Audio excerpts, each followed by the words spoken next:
A'udzubillahiminasyaitonirrajim. Bismillahirrahmanirrahim. Baiklah Ibu Bapak sekalian, kita panjatkan syukur kehadirat Allah Subhanahu wa taala. Semoga semua kita diridhoi dan maghfirah. Salam serta salawat tercurah perjuangan kita Nabi Muhammad sallallahu alaihi wasallam beserta keluarga, termasuk insyaallah kita yang ada di sini. Ibu-ibu, bapak-bapak yang dirahmati Allah Subhanahu wa taala. Insyaallah materi yang saya akan utarakan di sini adalah hidup berkualitas dari nur ilahi.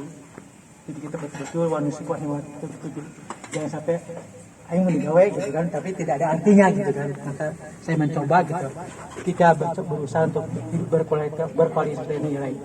Tema kemasalan itu diandasi dari latar belakang salah satu tujuan kita Muhammad menjadi ayat sebagai pelita bagi kita. Jadi Allah di sini kita renungkan, Allah tidak melihat lahirmu atau penampilanmu cakep, gelis, kaset. Allah tidak melihat, tetapi melihat batin dan amalmu. Ini yang kita lakukan bersama.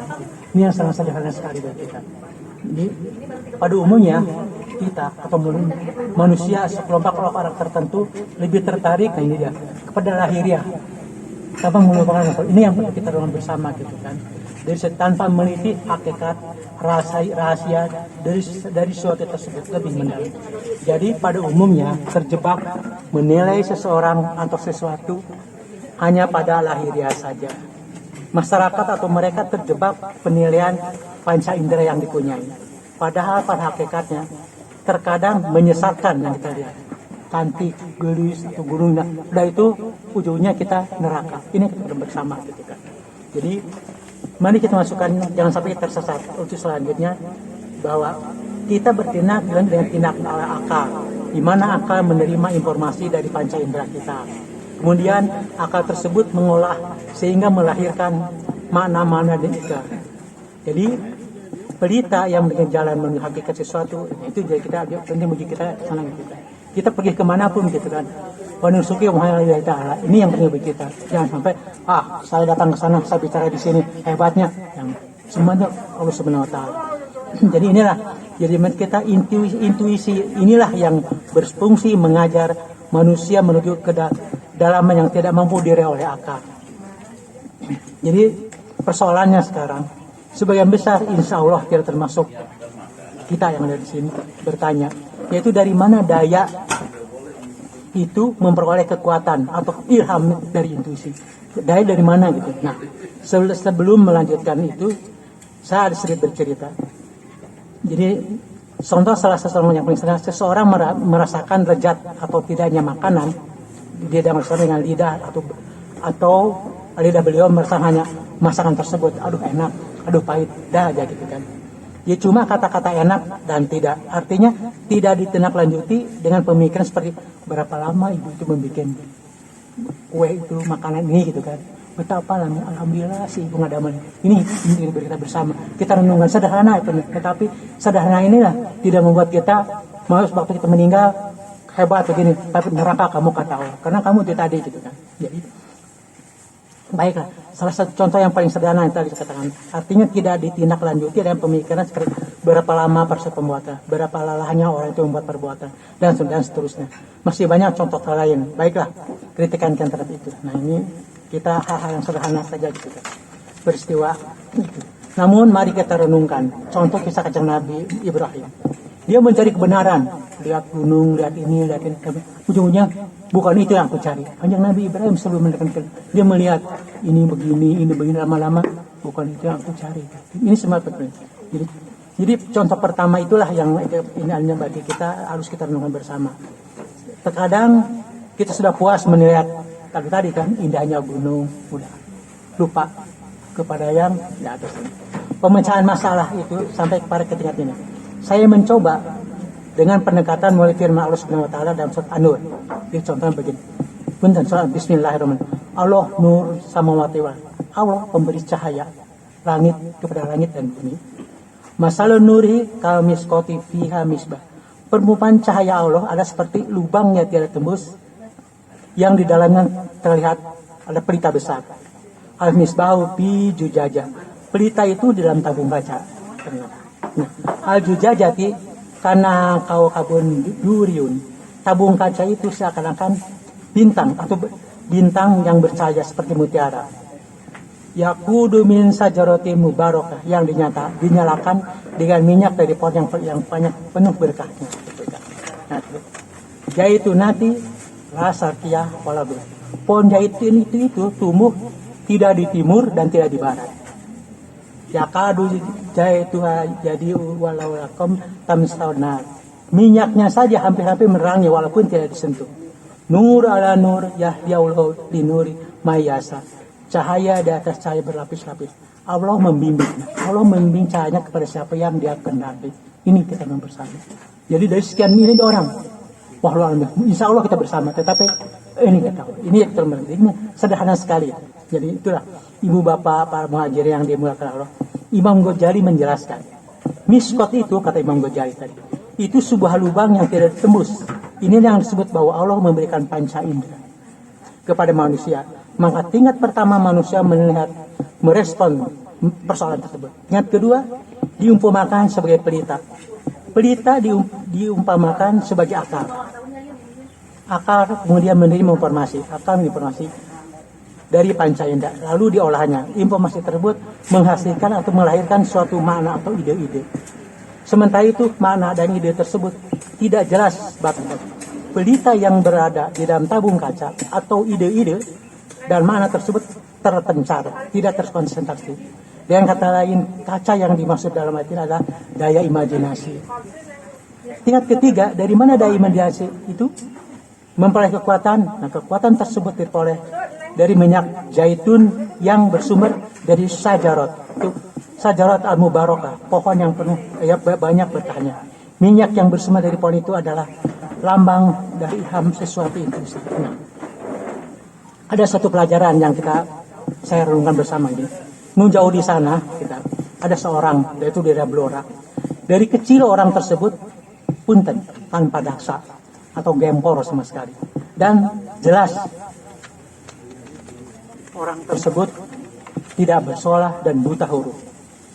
Perjalanan orang itu didapat dari panca indera, lalu dikaji dan akalnya dan menghasilkan ide-ide inspirasi. Dan ini menjadi subhanallah. Beliau orang yang tadi gempor segala macam, dia bisa memperbaiki radio, membuat pisau, membuat sepeda, memahami dengan kondisi tanpa daksa. Gempor seperti itu, beliau menjelajah. Jadi artinya di kampung halamannya, dia dengan gempor jalan ke jalan-jalan. Dan dari mana ini semua? Inilah nur ilahi. Jadi orang yang tanpa daksa segala macam, orang dia tidak sekolah tidak apa, tapi bisa direnungkan. Dia bisa, artinya bisa membuat, bisa memahami, bisa membuat nama-nama orang di sana. Jadi dalam keseharian-harian. Dari mana saja inilah dan selanjutnya beliau orang mempunyai istri yang wajar dan kersane Allah. Mereka tidak diberi keturunan. Allah maha bijaksana, karena kalau mereka dikasih keturunan, bisa dibayangkan kalau dia punya bayi segala macam, gempor segala macam. Nah ini kita bersama gitu kan, Mbak. Nur ilahi itu bukan berarti itu ke aku, tidak. Semuanya hanya Allah yang tahu. Inilah berarti. Di sini berarti rentetan miskot dalam suatu iman sehingga mendapat kekuatan itu. Jadi orang tersebut benar-benar beriman waktu itu. Wa nusuki wa mahaya wa mati lillahi rabbil alamin. Makanya udhulu fisil kabat dan menjadi muslim yang sejati. Inilah yang perlu kita renung bersama. Jadi kita muslim yang sejati. Ngapain kita bisa dipandang ke orang, dinilai-nilai sama orang hebatnya bapak itu, hebat mbak itu, buangan itu yang kita cari. Biar kita lah. Gitu. Jadi kita artinya betul-betul ketika orang tadi orang tersebut benar beriman, wa nusuki wa mahaya wa mati udhulu fisil kabat dan menjadi harus menjauhi segala macam maksiat, kesombongan dan kekaburan. Jadi inilah jadi istilahnya, kita jangan sampai tidak boleh ngegoreng orang lain, terjadi akan ditertibak kalau dia lain segala macam. Jangan kata-kata ya. Ini maksudnya. Jadi sesudah membaca ayat tersebut arahan para ulama, para ulama juga mengatakan Rasulullah bersabda, berhati-hati terhadap firasat mukmin. Hati-hati terhadap mukmin. Orang yang benar-benar beriman dan bertakwa kepada Allah, karena ia melihat dengan nur Allah Subhanahu wa taala. Yahya bin Salam berkata, hati seorang mukmin dapat mengetahui mana yang benar sebelum diterangkan kepadanya, karena hatinya selalu ini. Jadi tidak usah kita dibanggakan sama orang, hanya hati kita ke sana. Allah akan ini. Ibu-ibu dan bapak-bapak muhajir yang dihormati Allah. Apa yang dikatakan oleh junjungan Nabi Muhammad SAW dan Yahya bin Salam kenyataan betul. Baiklah sebagai contoh. Kita menyakui bahwa negara kita ada berkat rahmat Allah negara kita, gitu kan. Karena pada saat yang terlepas perang kontra, banyak pejuang Islam terlibat dan tertindas. Bayangin saja pada dulu itu di Makassar orang Islam dibunuh oleh Westerling. Kemudian di Karawang, di daerah Rawagede dibantai satu kota itu, kan, satu kampung itu. Ini bayangin. Tetapi kalau artinya orang-orang Muslim hanya satu orang betul Muslim, dia sehingga negara kita jadi ini yang terkenal bersama gitu. Kita di sini bukan sih apa gitu kan. Nah saya pernah membaca tulisan seorang tokoh pada zaman Orde Baru sana, yaitu zaman Orde Baru. Dia bercerita, dia pernah menghadiri wawancara imam Muslim di Masjid New York Amerika.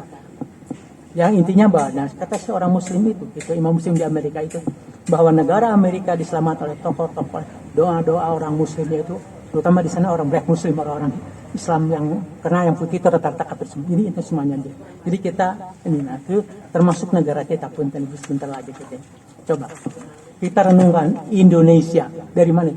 Nah kalau kita renungkan ternyata punten kita mempunyai atau mendengar Wali Songo 9 wangi. Nah itu coba.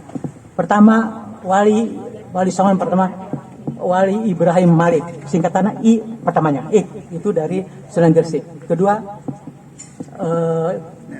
wali kedua adalah An-Nawawi Mahdun. Nah, itu in dua. Satu I tadi kan dua N. Ketiga Doratun R Kosim D I N D. Keempat Oesman R Japar. Itu Sunan Kaliku tadi, Sunan Gresik, Sunan Bonang, Sunan Derajat, Sunan Kudus. Nah, terus yang kelima Sunan Ngampel N. Keenam Sunan Gunung Jati S. Sunan Gunung Jati Syarif Hidayatul Ketujuh Sunan Muria Syahid Umar. Kedelapan Sunan Giri Ishak Ainul I. Kesembilan Sunan Kalijaga Abdul Rahman. Itu kalau dari 1 sampai 9 Indonesia. Indonesia. Kita renung bersama. Nama Indonesia ternyata kersane Gusti Allah. Allah tidak kenal. Jadi dari 9 kita tahu semuanya. Yang pasti tahu ada 9 wali. Semua namanya huruf pertama ternyata negara Indonesia. Nah jumlah huruf 9 sesuai dengan jumlah wali alim ulama di kala Wali Songo itu sendiri. Lalu pernah kita menghitung dari kata Indonesia akan didapat kata yang luar biasa. Mari kita coba abjad urutan angka Indonesia. I 9 A B C D 9. Kemudian N N itu A B C D 14. D 4 lagi. O 15 kesannya gitu. N 14, E 5, E 19, I 9, I. Nah, ini semua kita jumlahkan dan ini angka-angka dari IN sampai A itu hanya ada angka cuma ada 1945. Kita renungkan bersama. Itu bukan main-main itu negara kita ini. Kayak apa-apaan gitu. Silakan menjelek. Tetapi terrenungkannya dari semua angka itu muncul hanya angka 945. Tidak ada angka 2, 3, 6, 7, 8. Tentu kita kebetulan, tapi itu bukan kebetulan. Ini adalah kena karunia dari Allah Subhanahu wa taala. Mari coba kita jumlahkan semua angka kata Indonesia. Jumlahnya 90 kan? 9, 14, cuma 90. Dalam Al-Quran, renungkan lagi bersama. Di dalam Al-Quran, surah 90 adalah Al-Balad, negara. Kita renungkan negara kita Indonesia. Silakan, Bapak-Bapak tidak percaya, tidak suka, silakan. Bagi saya, subhanallah, Allah itu sempurna buat Indonesia. Itu semuanya. Indonesia itu adalah Al-Balad aja negara. Ini memang betul-betul gitu. Nah, ini tentu kita bukan satu kita ini semuanya. Ini karena Allah Subhanahu wa taala. Mungkin ini jawaban pada hadis itu yang mengatakan bahwa akan ada negeri di atas awan bernama Samudra yang dikelilingi air sebelah kanan. Kanjeng Nabi Muhammad itu kan pernah gini dan ternyata menghasilkan ulama ternyata negeri telah Indonesia badatun kali marbun gokul. Ini Ibu Bapak sekalian. Jadi kita bersama gitu kan. Dalam waktu singkat di mana bekerja kita tiap hari Minggu begini di rumah waduh suka mati. Dibimbing oleh Pak Lur segala macam oleh Pak ini juga. semuanya wanusuki wah mati. Jadi ibadah buat kita. Tapi kalau di rumah, ayo supaya sebut rajin ke bapak-bapak itu manggawai. Yang penting bagi kita wanusuki wah mati dilan. Walaupun tapi kalau saya walaupun warahmatullahi wabarakatuh. Punten.